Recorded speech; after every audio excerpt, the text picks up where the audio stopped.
Marre, luttons contre l'indiscipline au Sénégal. FRAPP,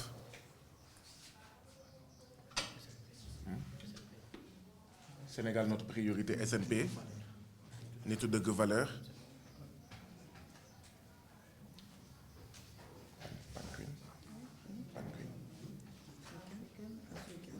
Ok.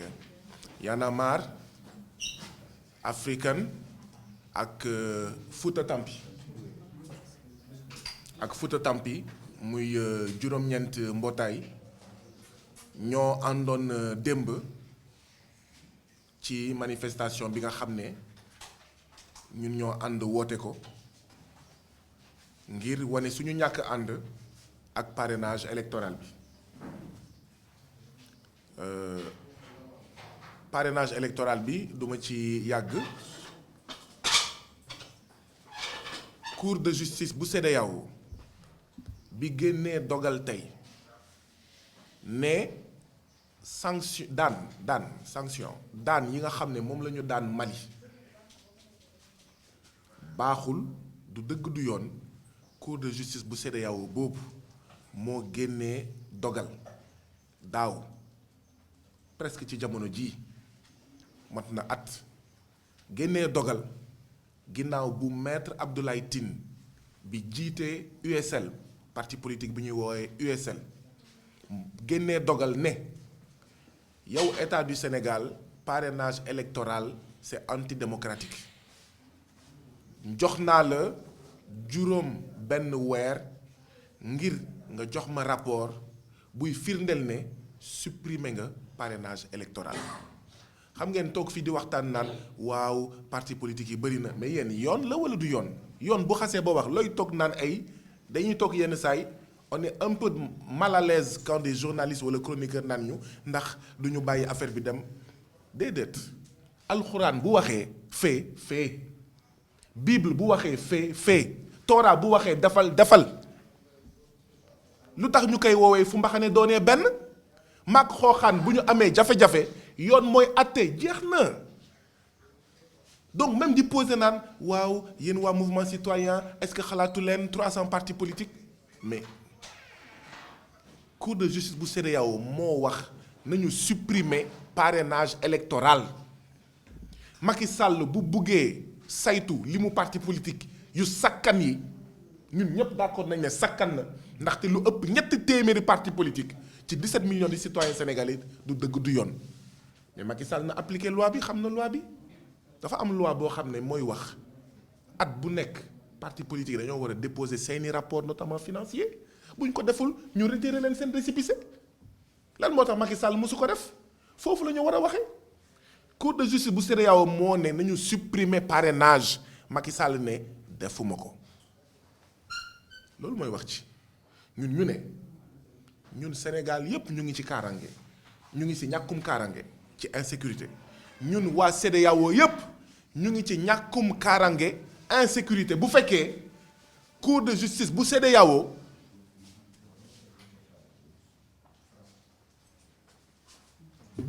bu jëlee dogal président Macky Sall mun na ko ñàkk respecté parce que ñu ngi dégg ñenn naan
ngeen jéggal ñu ci ñi nga xam ne comprendre ñu silence bi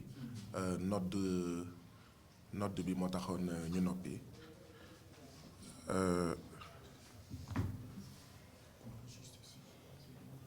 donc cour de justice bu CEDEAO moo wax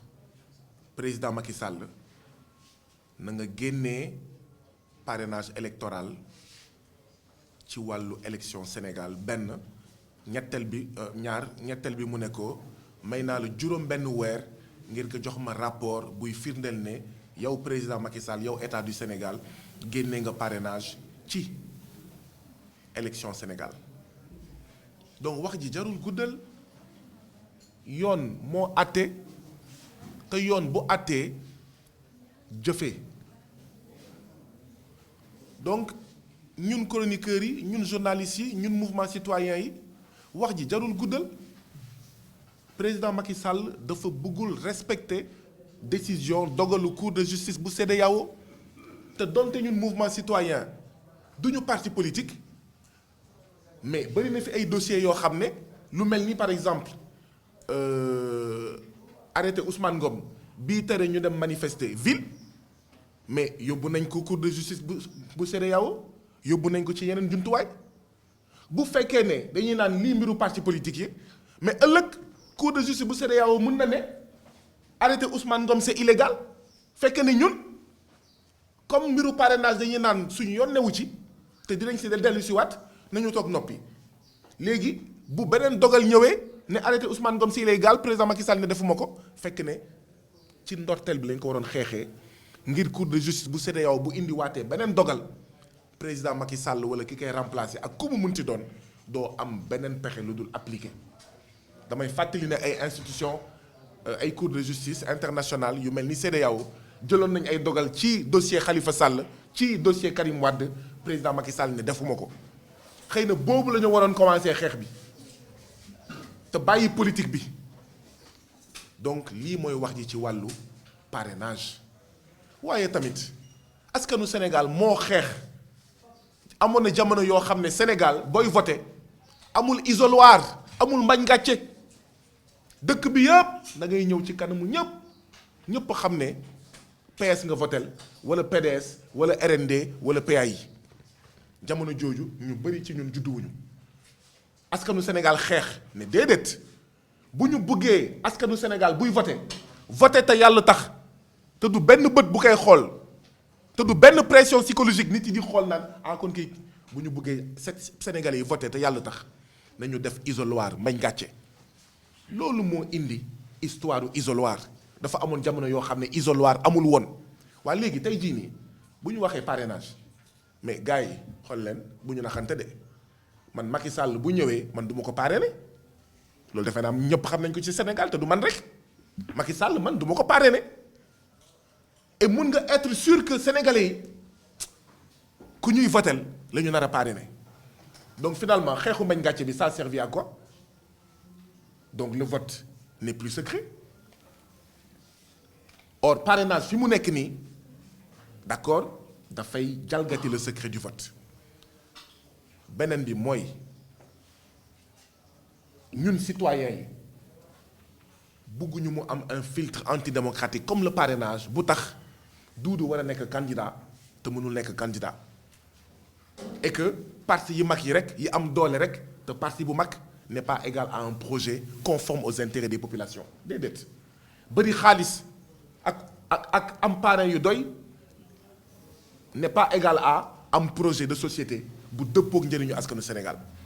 donc citoyens yi bu ñu buggee ñu am un choix bu bëri mais parrainage foog ñu jëlee ko fi ba pare mënoo jëfandikoo ñaari filtre 15 millions pour bokk élection mooy boo bokkul si toje maanu Sénégal sàcckatu alalu Sénégal mënoo bokk élection presque loolu lay tekki ñi ci bëri dañoo nekkoon ci gouvernement bi sàcc xaalis moo tax ñu mën a nekk candidat muy ñaari filtre lii la ñu waxoon ne comme cour de justice de la CEDEAO àtte na ndigal jëfee président Macky Sall na ko génnee bu ko génneewul nous sommes tous en insécurité juridique léegi nag lu tax parti politique yi du ñu xeex ak dugg na fi génn na fii pour l'instant ñoom seen affaire la mais ñun ñoo génnoon de bi ñuy voté parrainage ñun ñoo génnoon de waaye safoon na sàpp bi président Macky Sall tànnee juróomi candidat ñi génnul woon ñëpp seen rongoñ rek moo leen dese woon. Donc même nous on a intérêt à ce que élection yi jaar yoon parrainage bi c'est le début du hold-up électoral sàcc élection la ñu déposé nag manifestation RTS obélisque RTS rond-point Médina avenue Blaise Diagne Jean Jaurès ASECNA ministère de l'intérieur Mor Talla Tine préfet mu Ndakaaru ne RTS ngeen di yem ñu ne ko déet tant que Macky Sall mu ngi jalgati dogalu cour de justice bu CEDEAO ñun moom benn arrêté préfectoral mënuñu tere manifester fu ñu neex ba keroog muy génnee arrêté parrainage électoral ci élection yi te kat ñun jàpp nu ñe ñun ñooy défier arrêté préfectoral wala état du Sénégal mais état du Sénégal ak Macky Sall ñoom ñooy défier cour de justice de la CEDEAO ak askanu Sénégal ak askanu CEDEAO yépp ndaxte cour de justice bu CEDEAO elle rend la justice au nom des peuples de la CEDEAO donc Macky Sall mooy défier CEDEAO yépp te waru ko ndaxte Macky Sall jamono ji mooy président Union africaine war a dooleel les institutions africaines mu leen di néewal doole ci ñàkk fulal dogalu une institution africaine une juridiction africaine à savoir la cour de justice de la CEDEAO c'est aussi simple que ça wax ji jarul muy gudd ñu def seen dispositif suñuy juróom-ñeent mbootaay egg nañ ministère de l'intérieur dinañ waxtaanaat suñu biir xool xeexum parrainage boobu fan la ñuy jëmee lan mooy yeneen jéego yi waaye tey li ñu fi gën a indi mooy démb biñ ñu jàppee dañ fa gis loo xam ne ñun mësuñu ko gis xanaa suñuy baay suñuy ndey ak suñuy maam yi fekkee ay années 50 années 60 années 70 jamono xëy na parti unique wala multipartisme limité à 4 courants waaye ñun ñii juddoo démb ak barki démb lu ñu gis ak lu ñu dund démb mësuñu ko dund ñu bari nag dinañ jël parole ku jël parole di ngeen foog ne kenn mënatul wax lu romb kooku lu mu wax moo tax ñi nga xam ne yaa xamte nañ bu ngeen teelee dem di ngeen rate lu bari ñi nekk fii yëpp sama wet ak sama ginnaaw ku ci nekk bu la nettalee démb lu mu dund di nga ne non on a touché le fond c'est pas possible de vivre lu ko raw lu ko yées mais boo déggaatee ka ca topp di nga fàtte ku ko jiitu lu mu waxoon boo dégluwaatee ka ca toppaat di nga fàtte ku ko jiitu lu mu waxoon man xam naa dootuma wax maa ngi daanelee ci man démb defe naa ñaari groupe moo amoon xëy na nit yi dinañ ko après préciser ñenn ñi ñu ngi nekkoon commissariat central ñenn ñi ñu ngi nekkoon plateau ku nekk dina wax man ci groupe bu commissariat central bi laa nekkoon am na ñeneen ñu ci bokk dinañ ñëw nettali peut-être d'abord li ñu jàpp yépp nanguwuñu suñu avocat yi wax ak ñun loolu amul fenn ci Sénégal amul fenn ci àddina bi suñu avocat ñëw déglu ñu assisté ñu lànk ba tëdd ci suuf loolu ak loo jéppi Guy Marius Sagna wala Didier Malick wala Yolande wala comment il s'appelle Sylvestine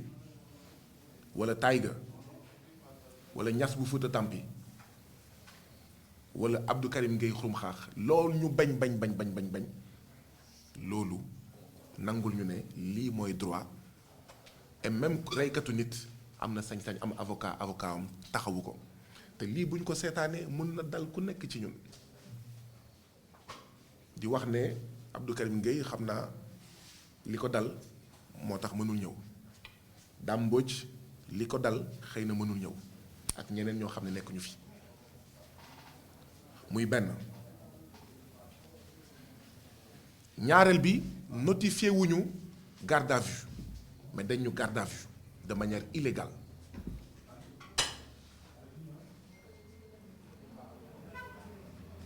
ñetteel bi ñu toog du ma dugg ci yenn détails yi peut-être ñeneen ñi dinañ si ñëwaat ñu toog ba xamuñu ban heure ñu ñuy jël par groupe man dañ ma dugal ci benn auto L200 man rek dugal ma ci auto L200 mu jógee commissariat central xaw ma fu mu jëm mu egg si place de l'Indépendance ma ne leen mais est-ce que jël ngeen sama 23000 ak sama caabi kër parce que booy dugg commissariat dañ lay palper ñu génnee xaalis compter 23000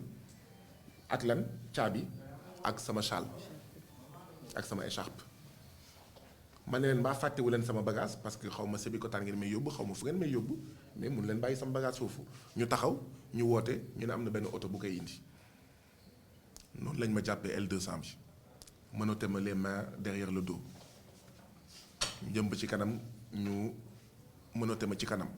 ñu dem ba ci kanam ñu dindi menotté ñu daw ba diggante Diamniadio ak Thiès man foofu lañ ma wàccee ci guddi bu lëndëm wàccee ma foofu bàyyi sama xaalis commissariat central maa ngi yore 23000 wàccee ma ci digg àll Thiès bi ak benn xaalis yoruma téléphone yoruma dara guddi bu lëndëm lu nekk mën ma fa dal ñu egg ñu ne ma wàccal ma ne leen maa bañ foofu la ñu toog benn waxtu wàccal ma ne leen wàccu ma mu jaraloon ma nag lu nekk ma ne leen mais bu ngeen may wàccee da ngeen may dugal ci beneen oto wala ngeen dugal ma ci benn bërëb kon yéen da ngeen ma jël pour wàcce ma ci àll bi ma fàttali ne mbir moomu du guléet defoon nañ ko daaw suñu benn manifestation guddi ci nawet bi muy taw yoruñu téléphone yoruñu xaalis ñu wàccee suñu ay camarades ñii EMG ñii xawma VDN ñii Wakam ñii Corniche waaye weesuwulu bërëb yooyu ñu ne déet bii pas di ngeen dégg localité yi man nee naa leen digg àll Thiès bi lañ ma wàccee ëpp na 50 kilomètres yoruma paas yoruma dara naka laay def ma bañ duma génn mais bi ma waxee ak policiers yi ba sonn ma xam ne ñii ñu commencé di ma saraxu di ma ñaan pour ma wàcc ñoom ndogal rek la ñuy appliquer man ne mais ça c'est un ordre manifestement illégal maanaam dogal boo xam ne dëppoowul ci alxuraan dëppoowul ci bible dëppoowul ci Torah maanaam dëppoowul ci yoon ci gàttal fonctionnaire même fonctionnaire de police am na sañ-sañ ne maa lànk defuma ko wuteeg defuma ko bu président Macky Sall ma ne leen naam président Macky Sall c'est un président voyou Antoine Diome ministre de l'intérieur c'est un ministre voyou waaye yéen mii tamit am ngeen ci wàll Hitler dëgg na maanaam setul ci génocide juif mais du Hitler moo yore woon fetal yeeg ñoom seen di rey juif bu nekk chef wu xawma les fascistes rwandais yi doon def le génocide mais rwandais dëgg la setuñu ci génocide rwandais mais ñan ñoo doon téye sémmiñ yi mënuñu wax ne ñun dañ ci set kon suñu mbokk policiers yi ñuy seetaan nañu xam ne ñoom itam mënuñu nëbbatu ginnaaw commissaire de police dong mënuñu nëbbatu ci ginnaaw Antoine Diome ñàkk jom dong mënuñu nëbbatu ci ginnaaw suñu président Macky Sall le premier des voyous ndaxte ces méthodes là ce sont des méthodes de voyous maanaam police Sénégal dafa commencé ñëw jot benn affaire ñu ngi may nettali amoon na ay jamono fanweeri at ci ginnaaw wala ñeent fukki at ci ginnaaw ci benn bërëb Sénégal amoon na policier yu jàppoon ay nit ñu violé jabaru jàmbur ci kanamam maanaam y a des méthodes yoo xam ne du ay méthodes yu bees waaye askanu Sénégal moo xeex ba loolu amatul jamono colonisation bi Sénégal nekkee moomeelu tubaab bi ci lañ doon dégg ñu naan Mam Bamba jël nañ ko Sénégal déporté nañ ko Mayombe Aline Sitoé Diatta jël nañ ko Sénégal déporté nañ ko Tombouctou 2022 ñu naan Macky Sall jël na Sylvestine yóbbu na ko Technopole Macky Sall jël na xawma Taïga ak Gadio sànni na leen ci àll Sococim Guy Marius Sagna jël nañ ko sànni nañ ko ci àll Thiès bi ñoom ñëpp dinañ leen wax Dame Mbodj jël nañ ko xawma Tivaouane Peulh xawma Kër Massar lii buñ ko seetaanee beneen yoon Fatick wala Tambacounda lañ ñuy sànni déedéet beneen yoon sax da ngeen di dégg ne dañoo disparaître totalement de la surface de la terre c'est extrêmement grave ça c'est de la torture torture mooy infliger une souffrance loolu mooy torture nous avons été torturés ku ci nekk dina la expliquer man damaa am chance kenn dóoruma ñii nar a wax sama ginnaaw di ngeen xam ne lépp dëgg la man kenn dóoruma rafetluwuma ko nag parce que man nee naa leen nañ ma traité comme sénégalais yépp waaw tey bu doon démb ci beneen oto bi lay nekk ndaxte am na fu muy toll policier bu ñu saaga nañ ko saaga policier bu ñu dóor nañ ko dóor am na ay policiers yoo xam ne ce sont des voyous mais policiers yooyu nekk voyous et on les accuse seen chef ñoo njëkk nekk voyou ndaxte ñooy encadrer loolu di leen di jox ordre yooyu ministre de l'intérieur moo njëkk nekk voyou parce que moom mooy joxe ordre yooyu président Macky Sall mooy le chef des voyous avec des méthodes voyous de gangsters procureur de la République nag bu fekkee affaire dong la soxla affaire mu ngi nii il doit s'autosaisir pour wax askanu Sénégal kan ci police Sénégal wala kan ci ministère de l'intérieur wala ñan ci état du Sénégal ñooy joxe ndigal ñuy jàpp ay manifestants mais yéen ki doon def faux billet nu mu tudd mais Bougazelli kenn sànniwu ko ci àll bi mës ngeen dégg jaaykatu drogue dañ ko jàpp di ko libérer dañ ko sànni ci àll bi mais gars yi ñun lu ñu def on ne se laissera plus faire on ne se laissera plus faire lii nag mooy tax man ànduma ci te xam naa ne samay mbokk ànduñu ci lii mooy tax ay sénégalais bu ñu gisee takk der mu mel ni seen boutique la ñu gis te fekk du takk der yépp lii moo tax mu am ay sénégalais yii dund lii seen mbokk dund lii bu ñu gisee policier mu mel ni seen boutique la ñu gis mu am haine seen diggante te fekk ne du policier yépp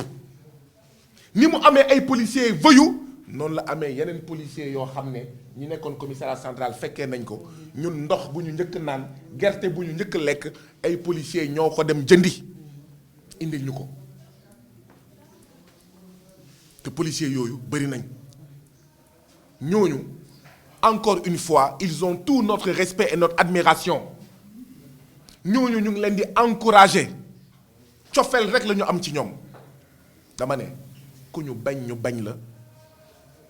ku ñu ñàkkal fayda la policier bu ñu dóorati ñu fayu policier bu ñu laalati ñu fayu c'est fini le mbir mi jeex na te mbir mi duñ ko seetaan nii de chef de police yi laay waxal xam naa ñoom dañoo fàtte li daloon Arona Sy après les événements du 3e mandat de Ablaye Wade dafa bëggoon dem dañ ko affecté Centrafrique Arona Sy police Aliou yaa ngi fàttaliku ñu affecté ko dans le cadre des missions des Nations Unies Centrafrique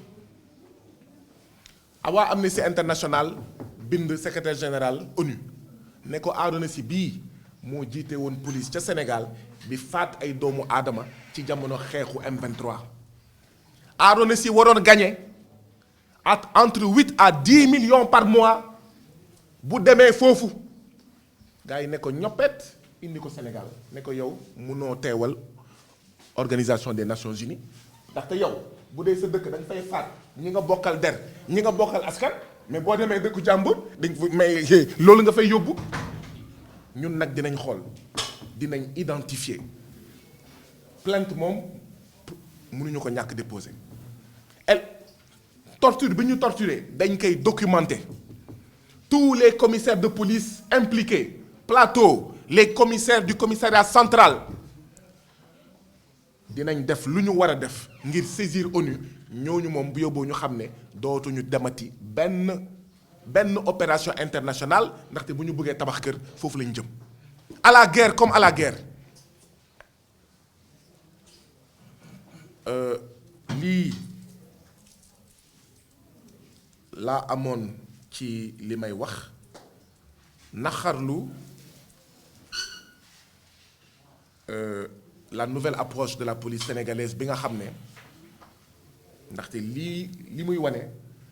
mooy police sénégalaise dafa indi ay méthodes yu bees yóbbu amoon na manifestation boo xam ne ñun ñëpp dañ ñu jàpp yóbbu ñu camp Abdou Diassé ñu naan waaw lii lan la ñun kenn mësuñu jàpp ba yóbbu ñu camp Abdou Diassé ñu ne kon gars yi am na lu ñuy entraîné am na lu ñuy waajal Macky Sall troisième mandat bi troisième candidature am sax laay wax ndaxte troisième mandat du ko fi amee troisième candidature am élection législative yii ak yeneen dofloo na ko ba muy jëfandikoo di manipuler les forces de défense et de sécurité ngir daan suñu bopp voilà donc dinañ mobiliser wu gën a defar taxawaay bi xeex bi day continuer ba keroog ñuy am ndam fan yii di ñëw xëy na dinañ leen wax jéego yi nga xam ne ginnaaw bu ñu waxtaanee ba juboo suñu biir jéego yi nga xam ne dinañ ko def ci dossier torture yii suñu fukki membre ak juróom-ñaar bu dee jumuma fukki membre ak juróom-ñett dundu démb dinañ ko documenter prouver ko def ci liñ ci war a def ci parrainage bi dinañ waxtaanaat ak suñu biir di continuer wax suñu mbokk sénégalais yi nañu dem bindu suñu mbokk Y'en a marre yi déposé nañ këyit ne nañu def prolongation j'espère que prolongation dina am bu amul nañu xam ne le 27 lay jeex nit yi nañu dem bindu ci ndaxte torture yii bokk na ci li tax ñu war a am beneen xeetu assemblée ndaxte du ci majorité mécanique bii la ñu am yaakaar mu jël ay mesures ci fànn yi léegi nag ku ci nekk ci ñeneen yi dinañ jël kàddu ngir ku ci nekk wax li nga xam ne moom la dund ci wàllu torture nee nañ ma nag man sama wax bi dafa gudd trop bon dama doon introduiraale Aliou mu ngi may reetaan ci ginnaaw dama doon waxaale li nga xam ne dama koy waxaale pour ñëpp ku ci nekk nag buy jël kàddu na wax li nga xam ne moom lañ ko def moom la dund paas moromam.